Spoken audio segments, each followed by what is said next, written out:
গণপ্রতিনিধিত্ব আদেশ 1972 আরপিওর 20 নম্বর অনুচ্ছেদ সংশোধন করে জোট করলেও ভোট করতে হবে দলীয় প্রতীকে, এমন সিদ্ধান্ত নিয়েছে অন্তর্বর্তীকালীন সরকারের উপদেষ্টা পরিষদ। সম্প্রতি পত্রিকান্তরে বিষয়টি বিএনপি জানতে পেরেছে। এতে অন্যান্য রাজনৈতিক দলের মতো বিএনপিও হতবাক হয়েছে। এ সংশোধনীর সাথে বিএনপি একমত নয় এবং এই সংশোধনী থেকে সরে এসে আরপিওর 20 অনুচ্ছেদের পূর্বের বিধান বহাল রাখার অনুরোধ জানিয়ে বিএনপি প্রধান নির্বাচন কমিশনারের কাছে একটি আনুষ্ঠানিক পত্র দিয়েছে।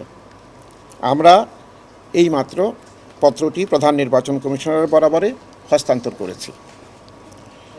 আপনারা জানেন, ইতিপূর্বে বাংলাদেশে অনুষ্ঠিত জাতীয় সংসদ নির্বাচনে বিভিন্ন রাজনৈতিক দল নিজেদের বিবেচনায় নির্বাচন জোটবদ্ধ হয়ে নির্বাচনে অংশগ্রহণ করেছে এবং নিজেদের দলের বা জোটের অন্য কোনো দলের নির্বাচনী প্রতীক বরাদ্দ নিয়ে নির্বাচনে অংশগ্রহণ করেছে, যা তাদের রাজনৈতিক এবং গণতান্ত্রিক অধিকার। এর আগে এই প্রক্রিয়ায় নির্বাচন অনুষ্ঠানে কোনো জটিলতা বা কোনো সমস্যার সৃষ্টি হয়নি।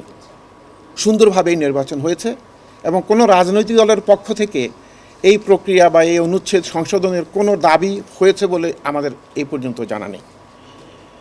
দীর্ঘদিন ধরে প্রচলিত এ প্রক্রিয়া পরিবর্তন বা সংশোধন করার জন্য কোনো দাবি ছিল না, যেটা আমি একটু আগে বলেছি। বরং এই সরকারের নির্বাচন ব্যবস্থা সংস্কার কমিশনের রিপোর্টের প্রেক্ষিতে বিভিন্ন রাজনৈতিক দলের অভিমত চাওয়া হলে বিএনপি আরপিওর বিভিন্ন অনুচ্ছেদে সংশোধনীর প্রস্তাবে মত প্রকাশ করতে গিয়ে বলেছে, আরপিওর 20 নম্বর অনুচ্ছেদ অর্থাৎ দল বা জোটের প্রতীক সংশ্লিষ্ট বিষয়ে পরিবর্তনের প্রস্তাবের সাথে একমত পোষণ করে না এবং যথাসময়ে তা নির্বাচন কমিশন, ঐকমত্য কমিশন ও সরকারকে জানিয়ে দেওয়া হয়েছে। এ বিষয়ে বর্তমান সরকারের উচ্চ পর্যায়ে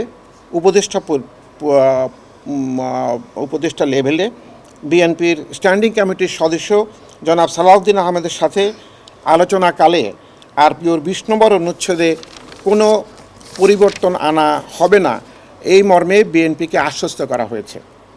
কিন্তু হঠাৎ করে পত্রিকায় এর বিপরীত সংবাদ, অর্থাৎ জোট করলেও ভোট করতে হবে দলীয় প্রতীকে, এমন নিউজ দেখে আমরা বিস্মিত হয়েছি। বাংলাদেশ জাতীয়তাবাদী দল এই সংশোধনীর সাথে একমত নয় এবং এই সংশোধনী বা পরিবর্তন বিএনপির কাছে গ্রহণযোগ্য নয়। জোট গঠনের মূল উদ্দেশ্য হচ্ছে, আপনারা জানেন, নির্বাচনে জয়ী হওয়া। সে লক্ষ্যে জোটবদ্ধ রাজনৈতিক দলগুলোর নিজেদের পছন্দ অনুযায়ী প্রতীক বরাদ্দ চাওয়ার অধিকার রয়েছে এবং এ যাবৎ এই প্রক্রিয়াতেই জোটবদ্ধ দলগুলোর চাহিদা অনুসারেই প্রতীক বরাদ্দ দেওয়া হয়েছে এবং এতে কোনো সমস্যার সৃষ্টি হয়নি। এই বহুল প্রচলিত প্রক্রিয়া এবং পদ্ধতি পরিবর্তনের কোনো প্রয়োজনীয়তা কেন দেখা দিয়েছে তা আমাদের কাছে বোধগম্য নয়। তাছাড়া নির্বাচনে প্রধান স্টেকগুলোর অর্থাৎ রাজনৈতিক দলগুলোর সাথে কোনো আনুষ্ঠানিক প্রাক কনসালটেশন ছাড়াই এমন একটা মেজর সিদ্ধান্ত গ্রহণ অনভিপ্রেত এবং আমাদের কাছে গ্রহণযোগ্য নয়। এতে রাজনৈতিক দলগুলোর গণতান্ত্রিক অধিকার ক্ষুণ্ণ হয়েছে বলে বিএনপি মনে করে। জোটবদ্ধ হয়ে নির্বাচন করা আরপিওতে বৈধ এবং সেটাই দীর্ঘদিনের অনুসৃত রীতি বা পদ্ধতি। জোটবদ্ধ হয়ে রাজনীতি করার কিংবা জোটবদ্ধ হয়ে নির্বাচনের অধিকার থাকলে জোটবদ্ধ রাজনৈতিক দলগুলোর ইচ্ছানুযায়ী নিজ দল কিংবা জোটবদ্ধ যে কোনো দলের প্রতীক নিয়ে নির্বাচন করার অধিকার তাদের গণতান্ত্রিক অধিকার। সে অধিকার ক্ষুণ্ণ করার কোনো সুযোগ আছে বলে বিএনপি মনে করে না। তাই আমরা আরপিওতে 20 অনুচ্ছেদের পূর্বের বিধান বহাল রাখার প্রয়োজনীয় ব্যবস্থা গ্রহণ করার জন্য নির্বাচন কমিশনে অনুরোধ করেছি এবং আজকে এই ধরনের সেমিনার লেটার আমাদের উপদেষ্টা পর্যায়ে সরকারের আইন উপদেষ্টা মহোদয়ের কাছেও পৌঁছে দেওয়া হবে।